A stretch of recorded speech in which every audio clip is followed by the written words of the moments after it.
नमस्कार। आप सभी श्रोतागण का हार्दिक आभार और अभिनंदन।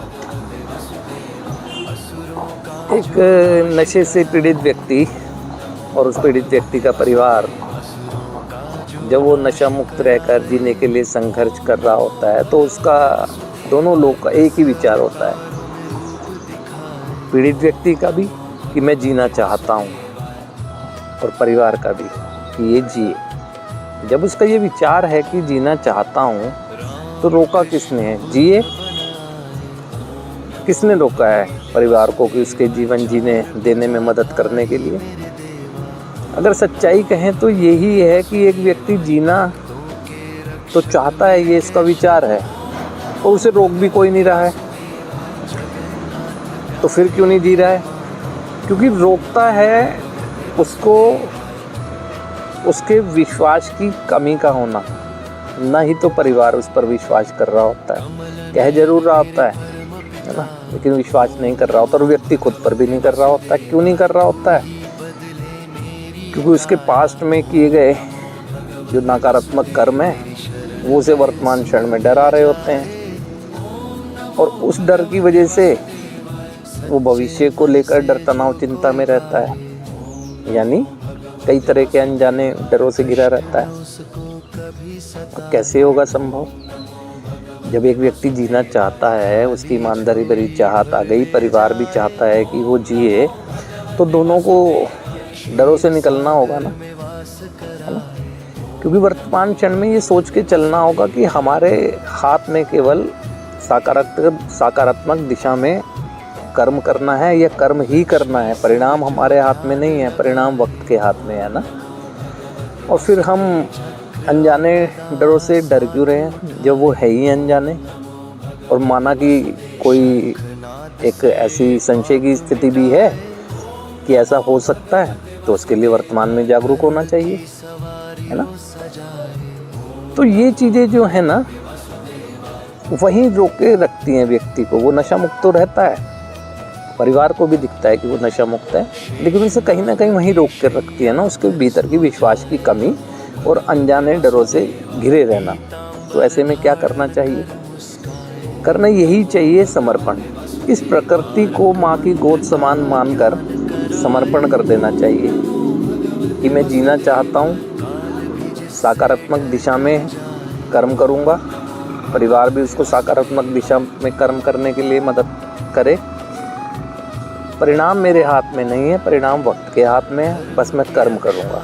आज अच्छा करूँगा तो मैं पूरा विश्वास करता हूँ, क्योंकि मैंने समर्पण कर दिया है कि अच्छे का परिणाम अच्छा ही आएगा, है ना।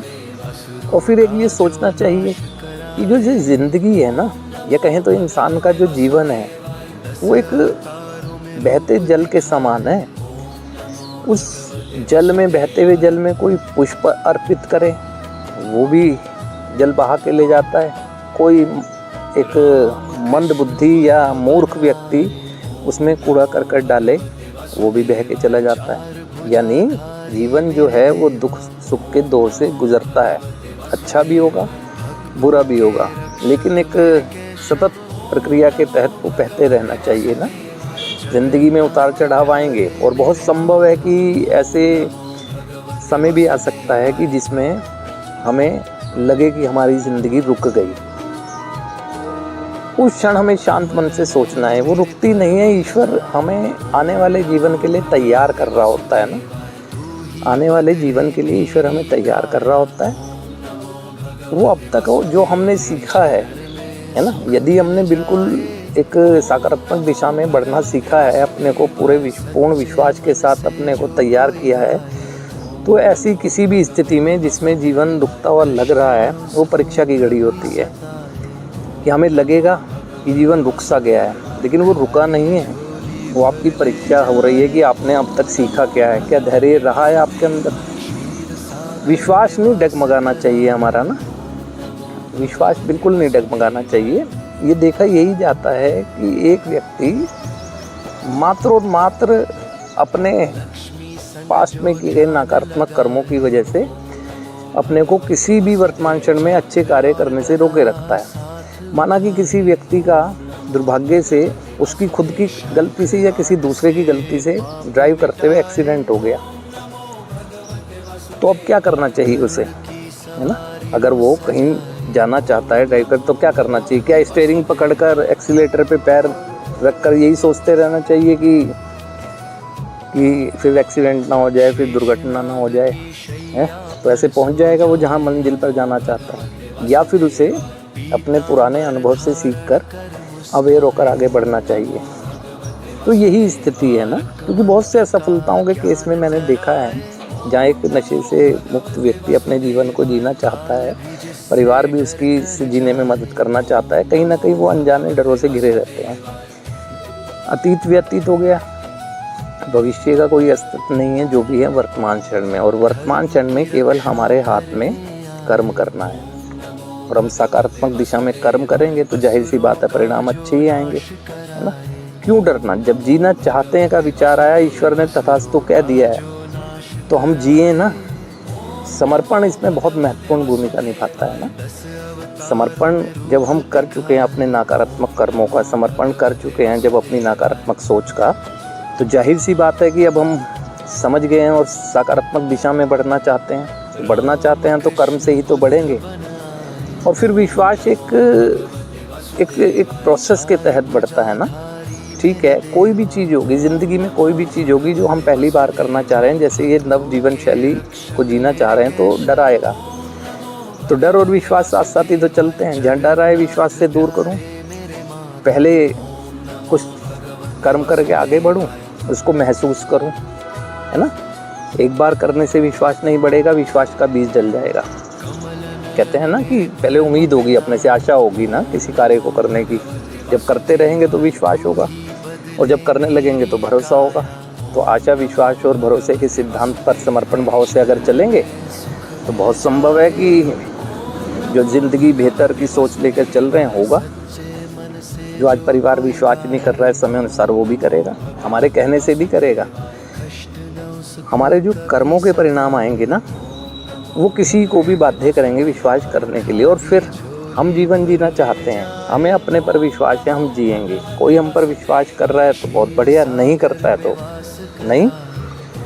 हम ये समझ चुके हैं कि ज़िंदगी में उतार चढ़ाव आएंगे, कभी कभी अच्छा करते करते भी परिणाम गलत आने की संभावना रहती है, या परिणामों में विलंब होने की संभावना रहती है, क्योंकि वो वक्त के हाथ में है ना। तो कहते हैं कि यही कि वक्त से बढ़कर न्यायाधीश कोई नहीं होता है ना। और हम सकारात्मक दिशा में अगर कर्म कर रहे हैं तो वक्त अन्याय नहीं करेगा, वो हमारे किए गए कर्मों का वैसे ही परिणाम देगा कि जैसे हमने एक नकारात्मक दिशा में पास में कर्म किए, उसके परिणामों से गुजरना पड़ा। ऐसी सकारात्मक दिशा में जब हम कर्म करेंगे तो जाहिर सी बात है परिणाम अच्छे आएंगे। तो हमें अपने पे विश्वास रखना चाहिए, समर्पण भावना होनी चाहिए, समर्पण उस शक्ति पर जिसने ये पुनः जन्म का अवसर किया। सांसें चल रही हैं ना अभी, हमारी अस्तित्व में है ना हम। तो जब अस्तित्व में हैं तो अस्तित्व के मूल्य को कैसे बढ़ाएंगे? क्या सोच कर अनजाने डरों से? नहीं। इन अनजान जो डर ही अनजाने हैं, जिन्हें जानता ही नहीं हूँ, तो फिर मैं डर क्यों रहा हूँ? और फिर डर है तो समर्पण किया, तो विश्वास है, मेरे को विश्वास है कि जिस दिशा में जा रहा हूँ सही परिणाम ही आएंगे, क्योंकि मैं सही कर्म कर रहा हूँ। तो ये सोचते हुए हमें अपने जीवन को आगे बढ़ाना चाहिए। तब ये संभव है कि ये एक नशा मुक्त आध्यात्मिक जीवन का निर्माण कर हम बहुत बेहतर ज़िंदगी जी पाएंगे। डरना नहीं चाहिए, समर्पण करना चाहिए। ज़िंदगी में उतार चढ़ाव आते हैं, अगर दुख आएंगे सुख भी आएंगे।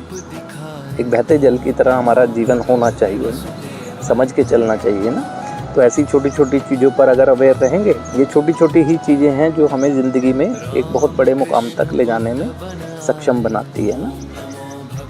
तो आज के लिए मैं आप सभी का आभारी हूँ, सभी का धन्यवाद।